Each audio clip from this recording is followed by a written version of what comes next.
Hello, good evening everyone, and I welcome you all to the session. So I'll come straight to the topic, that is the pre-FES imaging by CT. So this is how I have organized my contents: the need for the pre-FES CT, technique, anatomy, imaging checklist, close protocol, references, and conclusion. So basically, what is the need of doing pre-FES CT? So pre-FES CT is done to prospectively identify the relevant or critical anatomic variants that predispose the patient to some major surgical complications during the surgery. So to prevent that, we prospectively identify those clinical critical variants and inform the surgeon beforehand. So technique, we all know MDCT, submillimeter sections, and as radiologists we like to see in all three planes, so axial, coronal, sagittal reconstructions, bone and soft tissue window. So coming to the normal relevant anatomy. So the most important plane of imaging in paranasal sinuses is, as we all know, is coronal plane, and relevant axial and parasagittal anatomy I'll discuss. So what are the things that we look for in the coronal plane of imaging? So the most important things that we look for are osteometal complex, the frontal sinus drainage pathway, that is the FSDP, cribriform plate, lamina papracia, nasal septum, and vertical attachment of the middle turbinate. In the axial, what we look for basically is the basal lamella. Basal lamella is nothing but the oblique attachment of the middle turbinate, sphenoethmoid recess, and sphenoid ostium. In sagittal, rather parasagittal, we look for the FSDP. I will show by example: frontal recess, bulla ethmoidalis, uncinate process, ethmoid AS cells, agar nasi cells, sphenoid ostium, and sphenoid recess. So I'll start with coronal imaging, which is the main plane of imaging, and we move from anterior to posterior. So here, as we are seeing the anterior most coronal plane, we are seeing the frontal sinuses. So there is a special thing about the frontal sinus is that it has the scalloped margin or scalloped edges, unlike the other sinuses which has got straight or sloping edges. So we have our nasal septum, the ethmoid bone, the vomer part, and the cartilaginous part, bilateral nasal, lateral nasal walls, and inferior turbinate are seen in this section. Further posteriorly, as we move, we see our frontal sinuses. The middle turbinate has come up, inferior turbinate, the nasal septum, maxillary sinuses are seen, and these are the two nasolacrimal ducts. I am not seeing the arrow there. But this arrow should be seen there. This arrow is not seen there.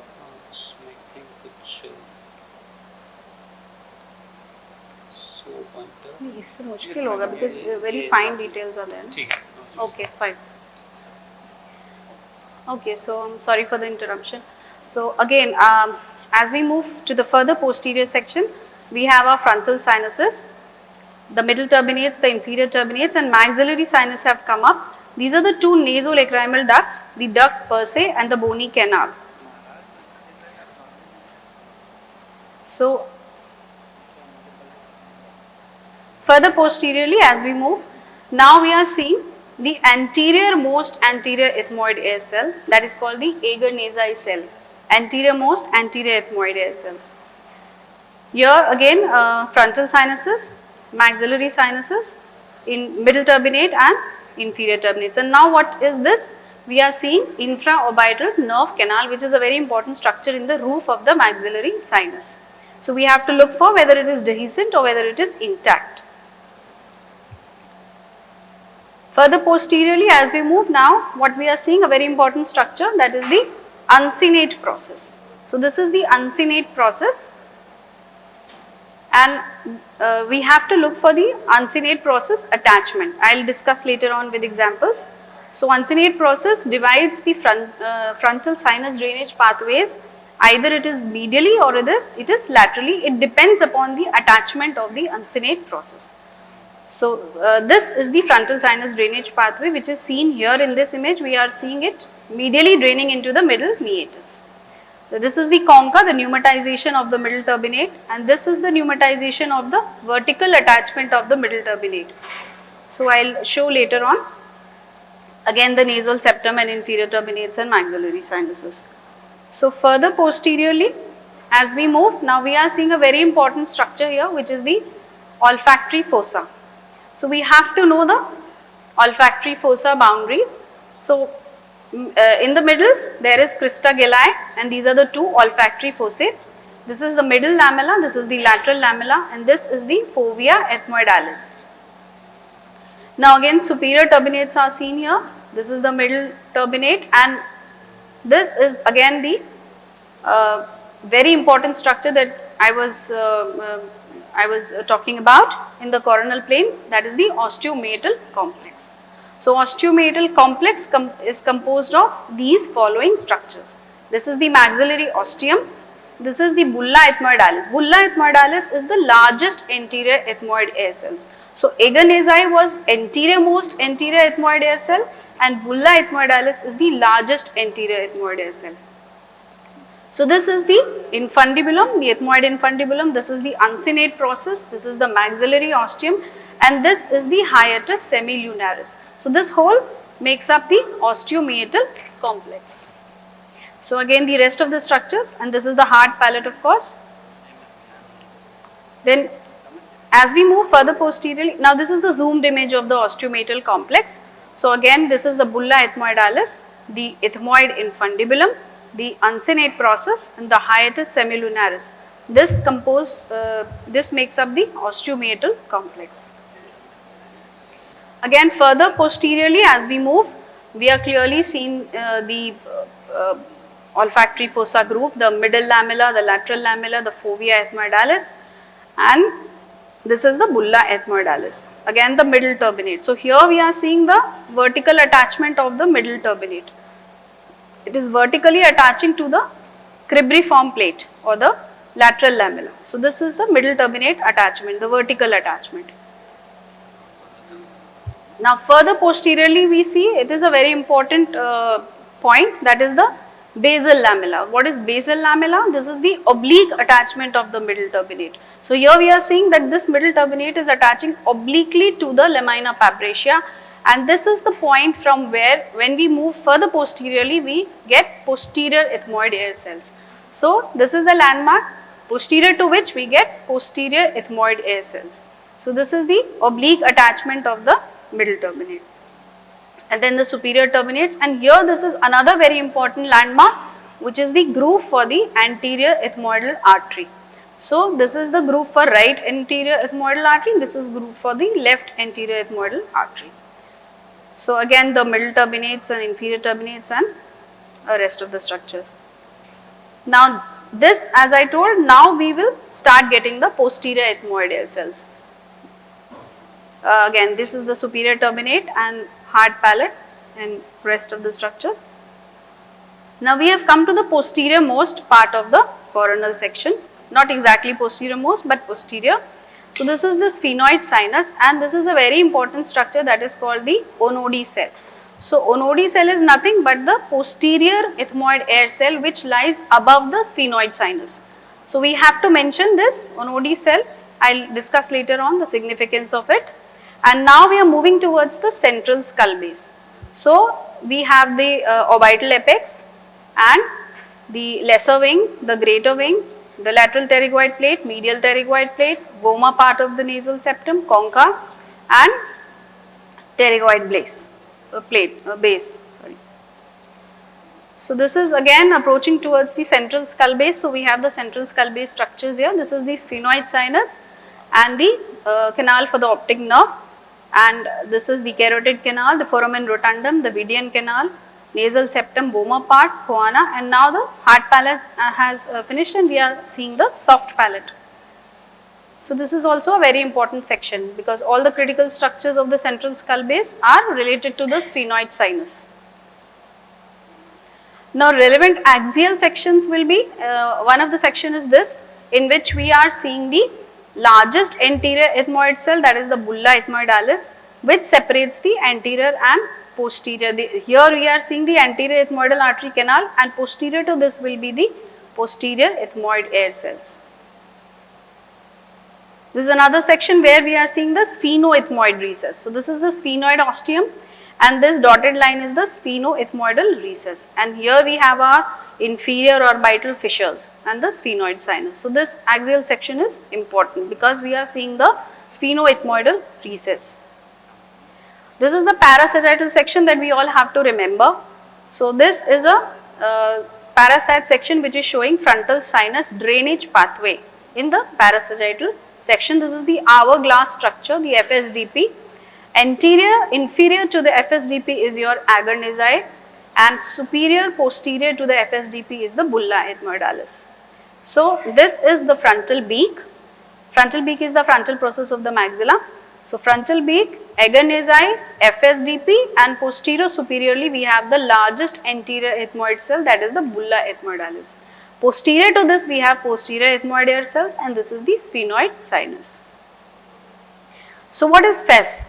FES is the minimally invasive endoscopic sinus surgery, basically to restore the function and ventilation of the sinus, and it is restricted to non-neoplastic mucosal diseases only.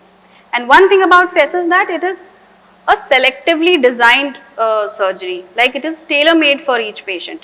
We do not have to open every sinus ostia in all the patients. So that is why the CT is required, because different patients have different anatomical variants.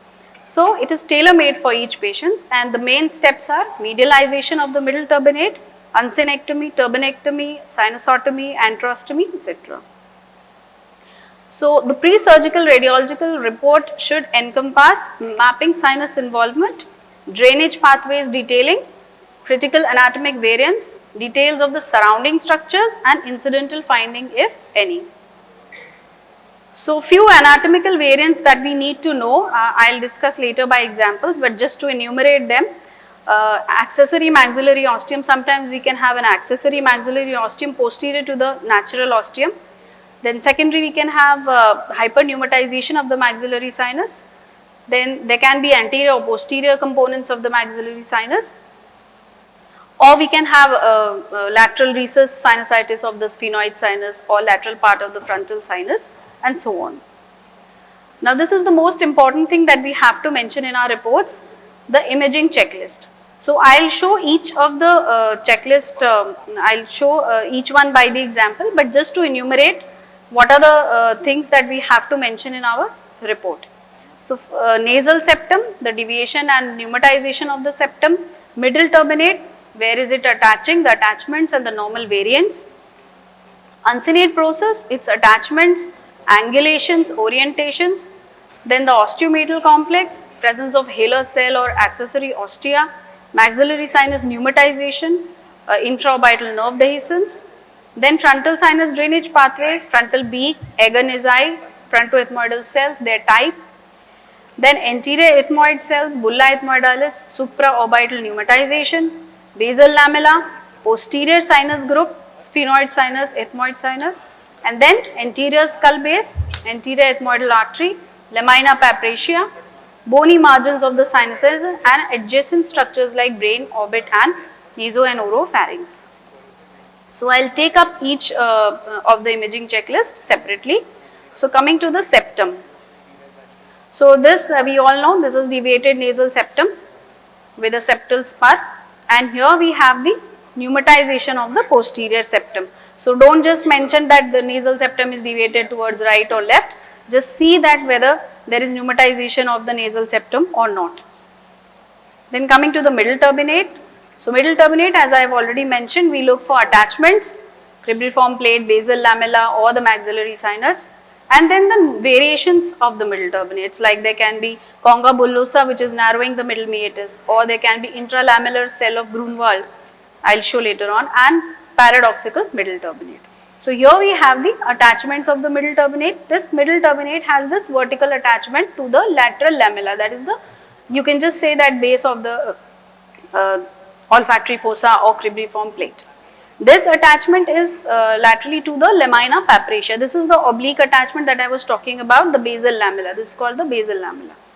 And this is the attaching to the posterior wall of the maxillary sinus. So these are the attachments of the middle turbinate. Now what is happening here? Here we are seeing pneumatization of bilateral basal lamella. So here we are seeing pneumatization of bilateral basal lamellae, and in this what is a special thing here? We are seeing that the basal lamella is straight away going to the lateral wall of the maxillary sinus and attaching to the lateral wall. So this is known as mist lamella. Now what is happening here? Here we have this concha bullosa, as we all can see, and what is this? This is the pneumatization of the vertical attachment of the middle turbinate. So this is called the intralamellar cell of Grunwald. And here the striking abnormality is that this curve of the middle turbinate is opposite to the normal curvature. This is facing this side, this is facing this side. So this is the paradoxical right middle turbinate and the normal left middle turbinate. Coming to the uncinate process. In uncinate process, we look for the superior attachment of the uncinate process that I have just mentioned before, which decides our frontal sinus drainage pathway going medially or laterally. So superior attachment is to the anterior skull base, lamina papricia or middle turbinate. Then what is the angulation with the lamina papricia is also very important. Then what is the orientation, either it is medially placed or laterally placed just close to the orbit. So here what is happening? So this is our uncinate process, and there is a small pneumatization of the uncinate process as well, and here it is attaching laterally to the lamina papricia and also here to the base of the skull, that is the fovea ethmoidalis. So what is happening? This is our frontal sinus drainage pathway, which is medialized and it is draining into the middle meatus. But here in this case we can see that the uncinate process is attaching to the middle turbinate.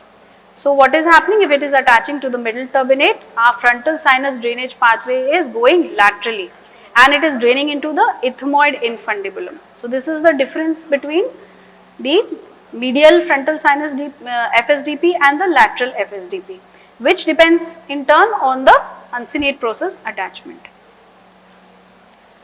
So here the thing that I was talking about, all of you must have seen the case of maxillary sinus hypoplasia or silent sinus syndrome. So here we see that the uncinate process is laterally positioned up against the orbit, like here it is just running parallel to the close to the orbit and very laterally oriented.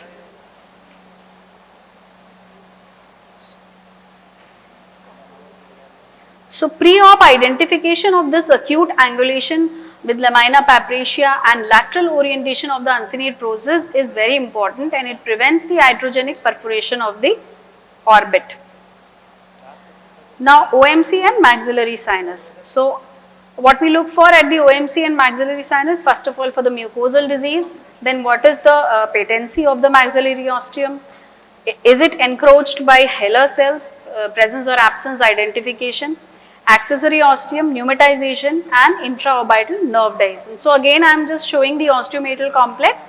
So this is our maxillary ostium, this is the uncinate process, this is the hiatus semilunaris, this is the bulla ethmoidalis, and this is the ethmoid infundibulum, which makes up our osteometal complex.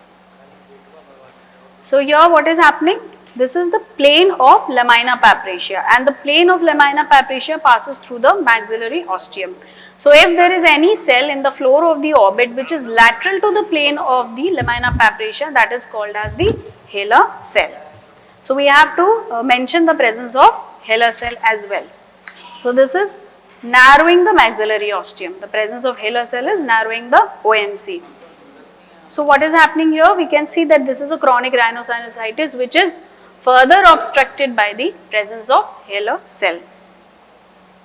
So Heller cell causing the OMC block. Now what is this? This is the accessory maxillary ostium, which is not the, here you are not seeing the structure of the OMC. So this is definitely not the natural ostium. So this is posterior to the natural ostium. So accessory maxillary ostium. Now here this is quite obvious abnormality. This is the infraorbital nerve canal and this is the dehiscence of the infraorbital nerve canal. Coming to the frontal sinus and frontal beak. So this is the frontal beak. This thick dense structure is the frontal beak, which is formed by the frontal process of the maxilla, and above it here we have the frontal sinus, and below is the Agar-Nasai cell, and then there is separation between the, this is the frontal recess, this is the frontal sinus, and here we have the frontal beak. This is parasagittal is much better to see the frontal beak, and this thickness of the frontal beak we have to give. Like in this case, I'll show further. Here we have this frontal beak. Below the frontal beak is your agar nasal cell, the anterior most anterior ethmoid cell. After that we have posteriorly the FSDP, and posterior superiorly we have the bulla ethmoidalis. So now in the coronal section also we can see these structures. So this is the agar nasal cell below the frontal beak, and here we have the bulla ethmoidalis, which is the largest anterior ethmoid air cell. So here this I was talking about the frontal beak. So this is thinned out frontal beak and this is thickened frontal beak. This is causing widening of the frontal ostia, and this is causing recess, and this is causing narrowing of the frontal recess. So thick frontal beak with a narrow frontal ostium. So this has to be drilled out during the surgery. Then FSDP I have shown many times. This is the typical hourglass FSDP, which is draining into the middle meatus. Now what is this? We are having a normal FSDP on right, whereas we have the obstructed FSDP or frontal recess on the left due to chronic rhinosinusitis. So all this have to be mentioned. Now you must have heard of the types of frontoethmoid air cells, type 1, type 2, type 3 or frontobullar cells. I will show by images, then we will understand better. So this is the type 1 frontoethmoid cell, that is the single cell above the agar nasal and below the frontal beak. So if there is one cell, this is type 1. If there are 2 or more, then this is type 2. So this is agar nasal, this is frontal beak, and we have 2 cells here in the sagittal and coronal sections. So this is type 2 cells above ANC and below frontal beak. Now what is this? This is type 3 frontoethmoid cell. Now we have this agar nasal. So single cell above the agar nasal, which is extending superiorly into the frontal sinus but less than 50% height of the frontal sinus. So this is type 3, and if it is more than 50%, it will be type 4. Now this is frontal bullar cell. Frontal bullar cell is actually, it is a single cell which is anterior and above bulla ethmoidalis, and it is extending anteriorly into the frontal sinus along the undersurface of the skull base. So this is anterior superior to the bulla ethmoidalis. That is why it is called as frontobullar or frontal bullar air cell. This is another type of frontoethmoid cell. Now what is this? This is interfrontal sinus septal cell. So we have to mention this also. Now this is the pneumatization of the supraorbital cells. So frontal cells are anteriorly, frontal sinus is anteriorly, but when we move posteriorly, we have the posterior ethmoid air cells. So in the posterior sections, we look for the supraorbital pneumatization. So supraorbital cells, anterior ethmoid cells extending into the orbital plate of the frontal bone. So this is not frontal sinus. This is ethmoid sinus which is extending into the orbital plate of the frontal bone. Now some people like to give the height of the anterior ethmoid skull base and posterior ethmoid skull base. So what is anterior ethmoid skull base height? It is the height of the distance between the fovea ethmoidalis and mid-orbital plane. So this is the mid-orbital plane, this is fovea ethmoidalis, this height is the anterior ethmoid skull base height. This is the posterior ethmoid skull base height, this is between the distance between the roof of the posterior ethmoid air cell and roof of the maxillary sinus. So this gives you the posterior ethmoid skull base. So posterior ethmoid air cells, as I have already shown you, it is sandwiched between the bulla ethmoidalis anteriorly and sphenoid sinus posteriorly. Now this is the Onodi cell that I was talking about. The posterior pneumatization of the posterior most ethmoid air cell which lies above the sphenoid sinus. So this is the sphenoid sinus, and these two are our Onodi cells, which are nothing but the posterior most posterior ethmoid air cells. So presence or absence of Onodi cell, that is identification is important, as well as if some optic nerve or something is dehiscent in it, that has to be mentioned. Then this is the sphenoid, sphenoethmoid recess and sphenoid ostia. I have shown you earlier also. This is in the parasagittal section, the sphenoethmoid recess.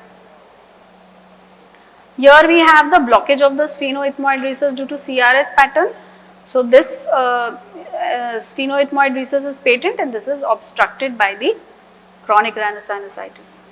Now then we have to mention the type of the sphenoid sinus, that is the degree of pneumatization. So this is the presellar sphenoid because it is anterior to the sella, and this is the sellar sphenoid which is at the level of sella. So sellar or presellar we have to mention it. Now this I have once more shown the central skull base region. So this is a very important because it is in close association with the sphenoid sinus. So again the nerve for the optic, the canal for the optic nerve, foramen rotundum, Vidian canal and carotid canal. So what is this? This is the aerated left anterior clinoid process. So all these things we have to look for, what is the extent of pneumatization, how much laterally or posteriorly it is going. So this is the sphenoid sinus and this is the anterior clinoid process which is pneumatized. And what is this? So this is the Onodi cell, and this is the sphenoid sinus, this is the Onodi cell, and this structure is the dehiscent right optic nerve into the Onodi cell. So first identification of the Onodi cell is important, and then if something is dehiscent into it, that is important. Now what is happening here? So you see that there is again the pneumatization of the anterior clinoid processes, and here see the extent of the pneumatization of the sphenoid sinus. It is going so much laterally that the Vidian canal is projecting into the floor of the sphenoid sinus. And then what is here? This is again the dehiscence of the optic nerve on both sides. This is the intersinus septum. Okay, then boundaries of the olfactory fossa I have already shown. This is the these are the two olfactory fossae, the crista galli, medially, lateral lamella and middle lamella. This is the fovea ethmoidalis. So all these structures are important. Let's see. So the height of the skull base. So usually I like to give the height of anterior skull base only rather than the height of the anterior posterior ethmoid skull base. This is more popular amongst surgeons also, the Quiroz classification. I was talking about Quiroz classification. So Quiroz classification is the length of the lateral lamella. So type 1, type 2, type 3, I will show by images. So this is the type 1, this is the length of the lateral lamella. So this is type 1 Quiroz, which is less than or equal to 3 mm. This is type 2 Quiroz classification, type 2. Where we have the length of 4 to 7, between 4 to 7 mm. And this is more than 7 mm, this is quite deep. So this is Quiroz type 3. So we have to mention the Quiroz classification as well. So what is happening here? We can see that this is asymmetric Quiroz. This is type 1 and this is type 3. And the fovea is medially and downward sloping. So all this has to be mentioned. So this is asymmetric Quiroz, right type 1 and left type 3, and more inferiorly positioned lateral lamella, more prone to injury during surgery. So this all has to be detailed. So what is this? Here we can see this is the normal fovea ethmoidalis. This is the normal slope of the fovea ethmoidalis in the olfactory fossa. But here what we see, this is medially sloping and low lying fovea ethmoidalis, and it is reaching up to the level of mid-orbital plane. So this has to be clearly mentioned that it is low lying, medially sloping, reaching up to the mid-orbital plane. So what is happening here? Again this I have shown you in the anatomy portion, that this is the groove for the anterior ethmoidal artery. So what is happening? The anterior ethmoidal groove, artery groove has to be covered by bony canal, bony cover above and below. But what is happening here? We have the pneumatization of the supraorbital air cells, which is causing this. It is seen better here. The anterior ethmoidal artery is not covered by any bone and it is prone to perforation. So this has to be mentioned, that whether there is a cell above the anterior ethmoidal artery or below the, both above and below the anterior ethmoidal artery, which is making it prone to perforation during surgery. So there is no bony cover in the left side. So now this is the position of the lamina papracia that I was talking about. So this is the normal lamina papracia, which is the plane of the lamina papracia is passing through the maxillary ostium. But here what is happening? it is more medially placed. So the orbit is medialized, the lamina papricia is medialized. It is seen more medial to the plane of the maxillary ostium. So this can cause inadvertent orbital penetration because the surgeon doesn't know that it is medialized. If we do not mention that it is medialized, he may straight away perforate into the orbit. Now then lastly we see the bony margins of the PNS. The hyperostosis of the bony margins of PNS, there can be destruction, there can be remodeling, there can be pressure erosions or sclerosis. So what is happening in this? We see that there is thickening and sclerosis of the lateral maxillary wall, which is consistent with the chronic fungal etiology. So this is a very important mnemonic that we all have to mention, that is the CLOSE, the critical variants. So this CLOSE is the mnemonic which stands for cribriform plate, lamina papricia, Onodi cell, sphenoid sinus pneumatization and ethmoidal artery, that is the anterior ethmoidal artery. So this we all have to remember. Cribriform plate, as I have already mentioned, the Keros classification, types of Keros, the fovea ethmoidalis, the asymmetric Keros, dehiscence of the skull base, lamina papricia if there is some defect or fracture or some Heller cell is present, then Onodi cell I have already mentioned, the sphenoid sinus pneumatization, hyperpneumatized, lateral pneumatized, posterior pneumatized and dehiscence of the optic nerve, and then the anterior ethmoidal artery, presence of the supraorbital pneumatization. So this CLOSE protocol is very important. So I'll give few examples for this. So what is happening here? This is the asymmetric Keros that I have just shown you. This one is the shallow and this one is the normal deep. This is the low lying medially sloping. So here this is interesting. This is the duplication of the maxillary sinuses. So we have this septa within the maxillary sinus and it is dividing it into anterior posterior compartments. So this is duplicated maxillary sinus. Now what is happening here? This is the hyperpneumatization of the lateral part of the sphenoid sinus. So much so that we are seeing it here in the axial section as well. And this is the Vidian canal projecting into the floor of the lateral part of the frontal sinus. So what is here? We can see there is a defect in the lamina papricia and it is almost herniating into the ethmoid ASL. So this is a remote fracture of the medial orbital wall, lamina papricia fracture with deviation of the bony wall medially as well as intraorbital fat into the ethmoid sinus. So this is now very critical. This is the posterior pneumatization of the sphenoid sinus, and what we are seeing here is the dehiscence of the carotid canal.